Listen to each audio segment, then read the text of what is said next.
Aujourd'hui, on déguste de la Gutenberg blonde. Je suis Gabriel Charbonneau, je suis brasseur en chef chez Brasseur Sans Gluten.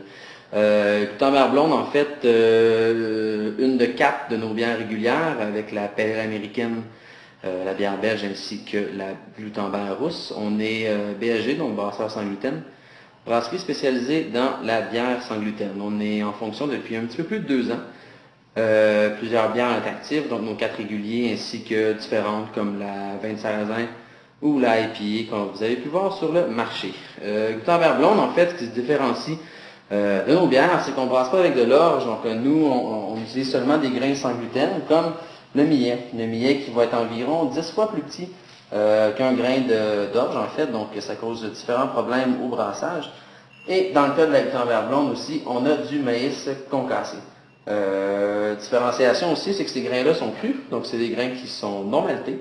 Encore là, on doit avoir différents aspects dans notre brassage qui est différent au niveau de l'orge. Pour nos bières, on va utiliser aussi du quinoa, du sarrasin, du riz brun, du riz noir, du riz sauvage, et en fait pas mal toute la gamme des grains qui sont sans gluten.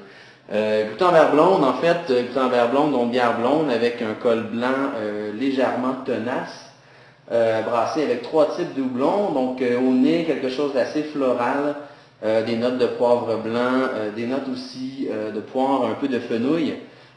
En bouche, on a une amertume juste assez présente pour être sèche, avec un peu de citron, en fait des écorces de citron qui vont être présentes en bouche, avec dans le fond des notes aussi de poivre blanc qui se répètent. On la suggère de la boire fraîche sans être froide, pour ne pas dire frette, donc aux alentours de 8 à 10 degrés Celsius, avec un indice d'amertume d'environ 15 degrés, 15 BU, désolé. Quelque chose qui n'est pas très excessif, mais juste assez pour la garder rafraîchissante.